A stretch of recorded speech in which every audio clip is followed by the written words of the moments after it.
അസ്സലാമു അലൈക്കും വറഹ്മത്തുള്ള. എൻ്റെ കൂടെ പിറപ്പിയങ്ങളെ സയ്യിദ് അവറുകൾ നിൽക്കുന്നത് ഡോക്ടർ അബ്ദുള്ള ഷഹീദ് റളിയല്ലാഹു അൻഹുയുടെ ചാരത്താണ് നിൽക്കുന്നത്.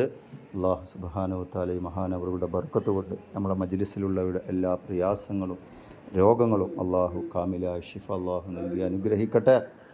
സ്വപ്നത്തിൽ ഓപ്പറേഷൻ ചെയ്തു കൊടുക്കുന്ന മഹാനവറുകളാണ്. അള്ളാഹു ഒരുപാട് വിലായത്ത് കൊണ്ടും കറാമത്ത് കൊണ്ടും അള്ളാഹു അനുഗ്രഹിച്ച മഹാനാണ്. അള്ളാഹു സുബ്ഹാനഹു വ തആല മഹാൻ്റെ ചാരത്ത് വരാനും അള്ളാഹു നമ്മൾക്ക് എല്ലാവർക്കും അള്ളാഹു ഭാഗ്യം നൽകി അള്ളാഹു അനുഗ്രഹിക്കട്ടെ. അള്ളാഹു ഈ മഹാനവറുടെ ബർക്കത്ത് കൊണ്ട് ഞങ്ങളുടെ മജ്ലിസിലുള്ള എല്ലാവരുടെ മാറാവിധ രോഗങ്ങളൊക്കെ അള്ളാഹു ആജിലായ കാമിലായ ശിഫ നൽകട്ടെ. ക്യാൻസർ ഉള്ളവരുണ്ട്, ഗർഭപാത്രം എടുത്തു കളയാൻ പറഞ്ഞവരുണ്ട്. ഇതൊക്കെ ഈ മഹാനവറുകളുടെ ബർക്കത്ത് കൊണ്ട് ഓപ്പറേഷൻ ഇല്ലാതെ അള്ളാഹു സ്വപ്നത്തിൽ ഓപ്പറേഷൻ ചെയ്ത് അള്ളാഹു പരിപൂർണ ഷിഫ നൽകി അള്ളാഹു അനുഗ്രഹിക്കട്ടെ. ഈ മഹാന്മാരുടെ ഒരു നോട്ടം അള്ളാഹു നമ്മൾക്ക് എല്ലാവർക്കും അള്ളാഹു നൽകി അനുഗ്രഹിക്കട്ടെ. ആമീൻ യാ റബ്ബൽ ആലമീൻ.